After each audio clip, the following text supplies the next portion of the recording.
Hello, welcome to Pop's Honey Acres. I'm Bill. I'm here at the home apiary today. It's November the 15th, 2024, and I'd just like to show you the way I prepare my hives for winter. I use 2-inch R10 foam board, and I double it up on the top, so I'm R20. Uh, and so basically, I've got 16-inch by the width and depth of the box. Um, and they only come down to about half of the second deep, or the lower deep. But with the colder weather, the bees are usually towards the top, and that seems to do well. One of the reasons I like doing this is it seems like I've found that in doing this, that the bees go through less stores in the wintertime because they don't have to keep the hive as warm with the added insulation. I'm here in Fort Collins, Colorado, when we're about a mile above sea level. Um, the other thing that I've noticed that I really like about it is in the springtime, these hives that are insulated, and I've had insulated and non, the insulated hives will brood up quicker in the springtime. So that can be good and bad. It gives me a chance, once the drones start flying, to do splits a little bit earlier than we normally would be here. Um, and so that's kind of what I do in doing that. And so I basically, like I say, I've got the box that is totally all um, 5 sides, the top, all 4 sides, and then a secondary piece of insulation. And this is just nothing more than regular ceiling tile, the 2x4 squares of ceiling tile. I've had a bunch that I've salvaged from other jobs and stuff, and it works good as a moisture wicking board. You can see maybe some of the stains. This would be the front side of it, which is going to be a little bit lower, so everything will run off this if it collects, and run down the face of the hive and out through the entrance, so we don't get any dripping on the bees, because that's important that we don't drip any moisture on the bees.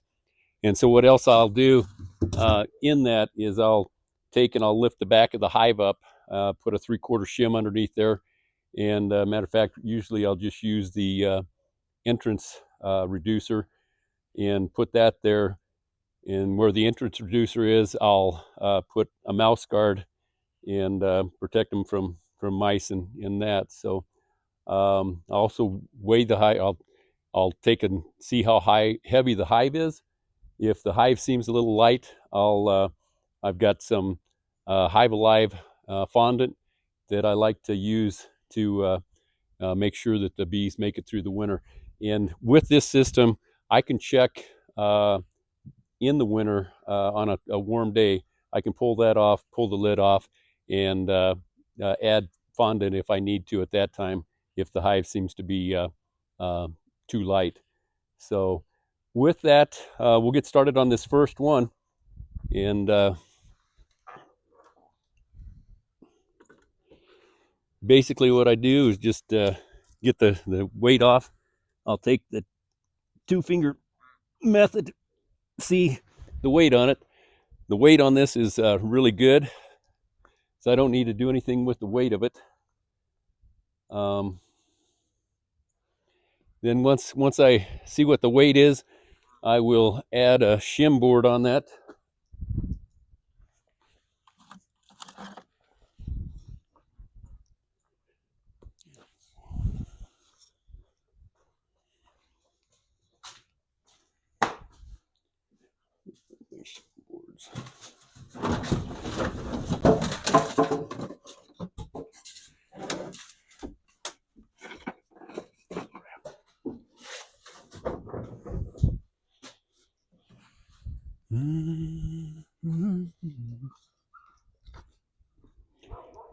Sorry about that. I should have had these shim boards ready to go.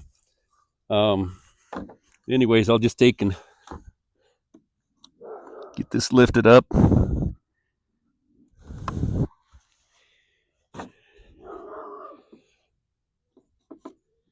Get that on there.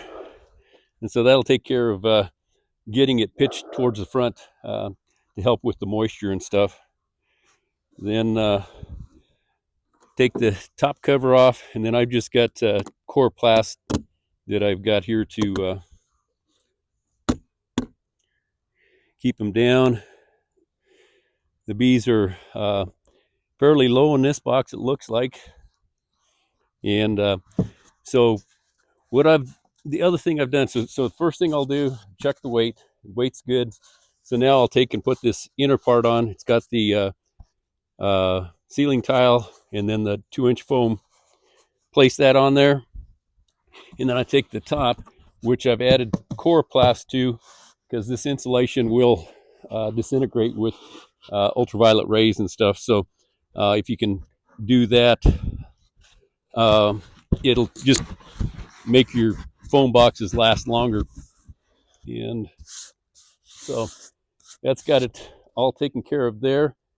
I'll take this inner cover, put it there, fight with the wasps while I'm doing it.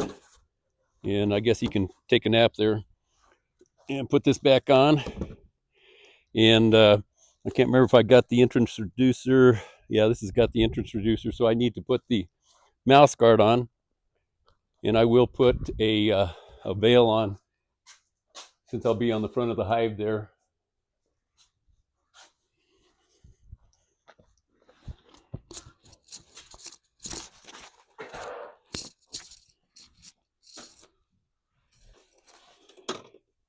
And I picked a fairly warm day. It's in just the low 50s today. And that's kind of why I haven't bothered with the hives yet, is that we've had such nice weather that I figured I'd leave them go until absolutely necessary. So come around here to the front of the hive.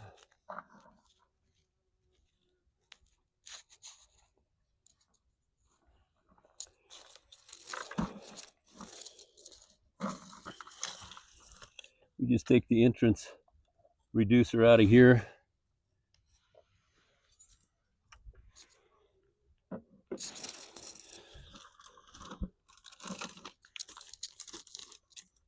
And I like these mouse guards, probably my favorite.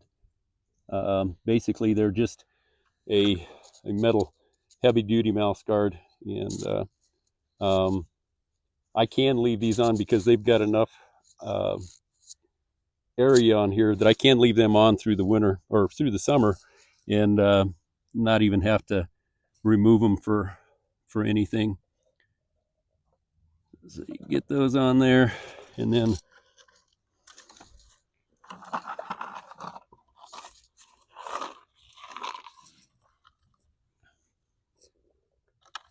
just take a short panhead screw and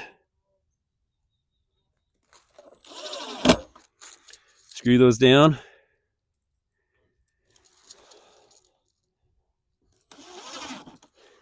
And that's it. So this hive is ready for winter, and should do well.